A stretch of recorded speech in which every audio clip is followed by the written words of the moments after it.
Oh boy. All right. If the winter weather has got you feeling the blues, our next guest has got some tips to make sure your next vacation brings the heat. Look at that, Troy, you're bringing the heat. I try. Troy's here and he's got some insight on the cruising craze and how you can have a successful cruise. And I say welcome back. You were asking me during the break, have I been on a cruise? And the answer is no.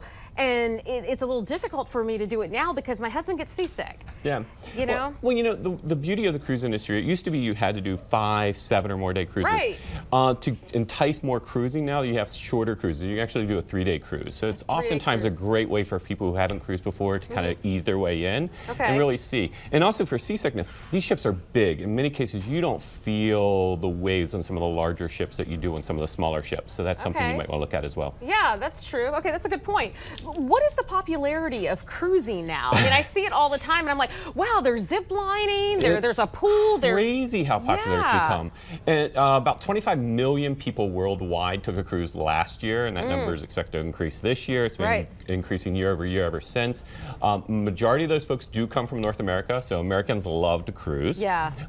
And part of it is there's just so many things that are that you can do now on cruises like ever before. I mean, the ships, as you were saying, zip lining, Broadway style shows, celebrity chefs, designer rooms. I mean, it's crazy what's going on. All kinds of fun stuff for the kids. All sorts of fun. And multi-generational cruising has never been more popular because you have the activities for the kids, for the adults, for the seniors. Everyone can have a good time on the ship now. So this is not your mother's love boat. All right, so. But there might still be opportunities for that too. Look at this. I mean, this is just like so much fun. It's like you're on your own little planet, so to speak. Well, yeah, and you are. And like here, there you see somebody ziplining. That happens to be Royal Caribbean's Symphony of the Seas, the world's largest cruise ship. This is practically a floating city.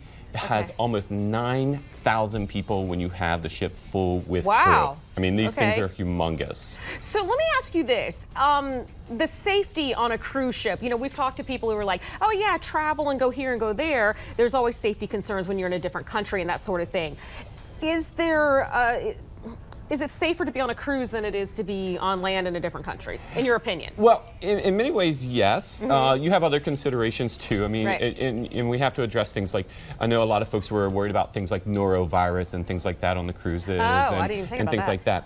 But in general, they're extremely safe because first of all, getting on and off the ship is very difficult in terms of security because you're almost going through customs each time. So you have that level of security there. And then when you're looking at things like these norovirus outbreaks, it's such a small percentage. And the fact is, you have a greater chance of getting the norovirus riding the metro than you do on a cruise ship. So keep that in mind. Okay. Thanks for that. All right. Tell us some more about the new cruise ships that we're seeing out there. Because like I said, it's not the Love Boat I think we saw some footage anymore. of the other one. But like one of the things we saw, Celebrity Cruise Lines just introduced a new ship. This is the ship I say was built for Instagram. It's designed to attract millennials. It has that boutique feel. Is this it a right lot here? of designer elements. Yeah. Well, here we're seeing, like I said, Broadway style shows and things that are on these cruise lines. It's pretty amazing. And we're actually seeing this whole generation of millennials who are liking the idea of going on a cruise. And I think part of this is because when it comes to budgeting for a cruise, it's pretty much like an all-inclusive resort. Because your meals are taken care of, your shows are taken care of, your activities are taken care of. And for the longest time, people went on cruises based on the destinations. Like, oh, I want to take a cruise because we're going to go to the Bahamas, or we're going to go to Cuba, or we're going to go someplace like that. The ships themselves are actually starting to become destinations because they're so amazing. So what is it like, I mean, when you're out there, like what is a room like on a cruise? I mean, I imagine you got your high-end rooms and you got your lower-end rooms, but kind of give me a description of what the room is like. Yeah, well, in general, I mean, they're typical of your hotel rooms.